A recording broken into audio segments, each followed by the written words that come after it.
Have a good day, guys. This is going to be the beginning of our classes. We are going to try to have two classes in one day during this week to be able to recover all those things we didn't do last week. We have been dealing with a lot of different options in platforms. And finally, today we have decided that Schoology is going to contain all of our program. And so Schoology is going to be the platform to use, okay? You will have the access and you will have my mail. And these videos are going to be with audio so you can listen again to my pronunciation and that of the book and those from the internet. The first activity is going to be from Holly, okay? This woman that is a Mexican-American woman with bilingual pronunciation and a lot of interest in phonics, in articulation, the same as me. Okay, the first thing we're going to do is talk about some cultural things that are happening right now that we are having this isolation period or quarantine. There is an expression that they say in America, stay at home, which is what we are doing right now at this moment on Sunday here in Sonora. We are trying not to go out for anything. And then the next phase is going to be shelter in place. That is going to be lockdown, LOCKDOWN, which means more restrictions to go out, okay? Because we are going to try to detain this virus traveling everywhere. Okay, so that's the recommendation I have for cultural things.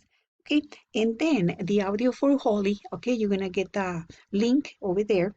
And then it's going to be about 12 minutes. You can pause it and listen to it again. This is just a trick or an activity or an exercise to make you listen to English faster, so your mind can get faster also, because it's been many days since you haven't been practicing English at this speed, at this velocity.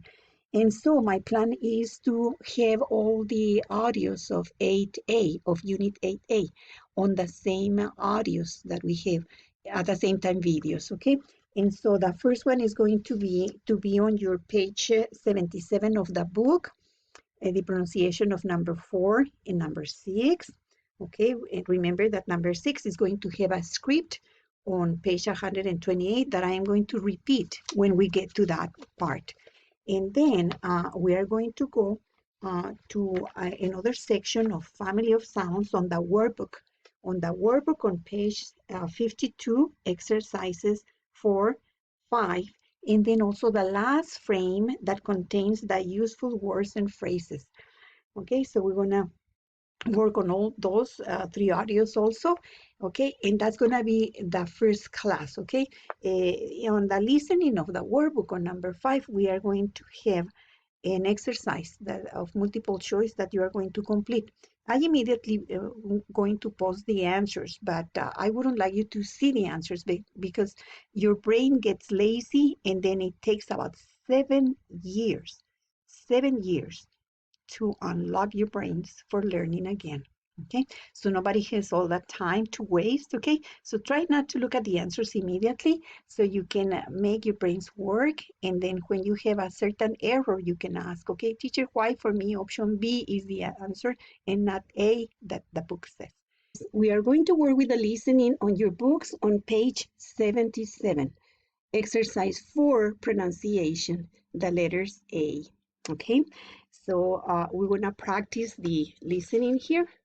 Okay, and we're going to do it as we did it in class with a little pause. Okay, there we go. Okay.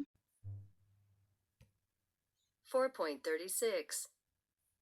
Train. A. Complain.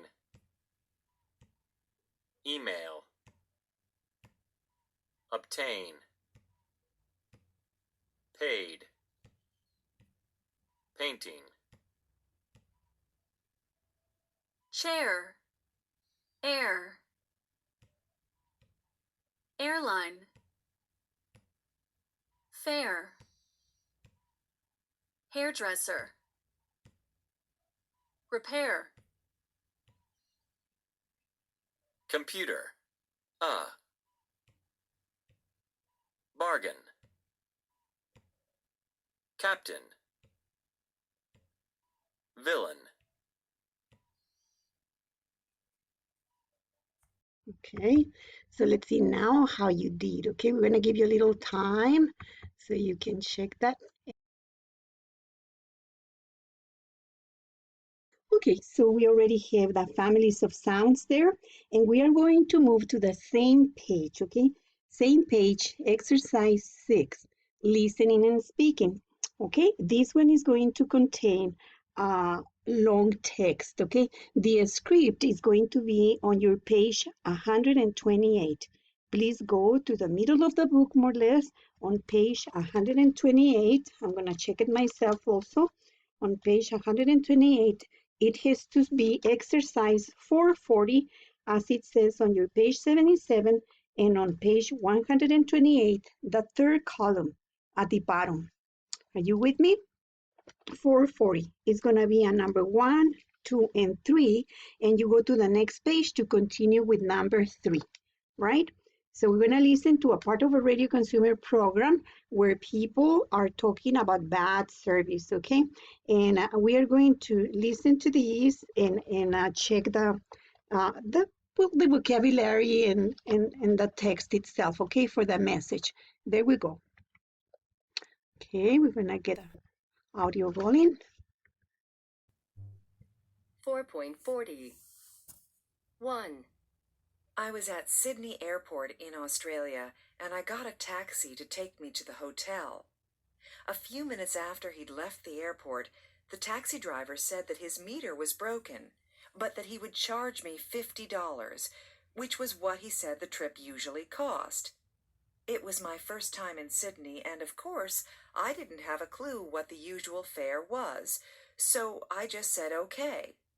But later, when I was checking into the hotel, I asked the receptionist what the usual taxi fare was from the airport, and she said about $35. I was really annoyed, and I sent an email to the taxi company, but I never got a reply. That's very sad. You see, the cost of the taxi there is going to be as the word fare. Fare, as you know, a festival is the same but different spelling. Okay, and so maybe no, we're not going to do the answers. Okay, on the other page, we're going to continue with the listening of number 2. 2. I was traveling in the UK. It was a work trip, and I knew that I was going to have to answer a lot of emails during that time. So I booked a hotel in Liverpool where they advertised Wi-Fi in all the rooms. When I arrived, it turned out the hotel charged £16 for 24 hours of Wi-Fi, which is about the same as I pay for a month of internet at home. I complained to the man at reception, but all he said was that I could use the Wi-Fi in the lobby, which was free. I wasn't very happy about it. Hotels used to make a lot of money from customers by charging a ridiculous amount for phone calls. Now that everybody uses their cell phones to make phone calls, some hotels now charge a ridiculous amount for Wi-Fi. Well, this is all because Wi-Fi is available everywhere right now. Remember the definition of book or booking is making reservations, okay? Check the past tenses, okay, how they pronounce when you practice again and you have the chance to listen to this audio again as many times as you wish, all right? So you can check those past tenses. Okay, let's move to number 3. 3. I was in an Italian restaurant in New York City recently, and I ordered manicotti, which is a kind of pasta, a little like cannelloni, and it's filled with cheese and served with tomato sauce. Well, when it arrived, the tomato sauce was really hot, but the pasta and the filling were cold. It was like they were still frozen.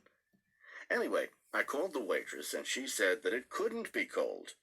So I said, "Sorry, it is cold. Do you want to try it?" So she took it back to the kitchen, and later the manager came out and apologized. And when I finally got the dish, it was good, hot all the way through. But I'd had to wait a long time for it. But later the manager came out again and offered me a free dessert. So I had a delicious tiramisu for free.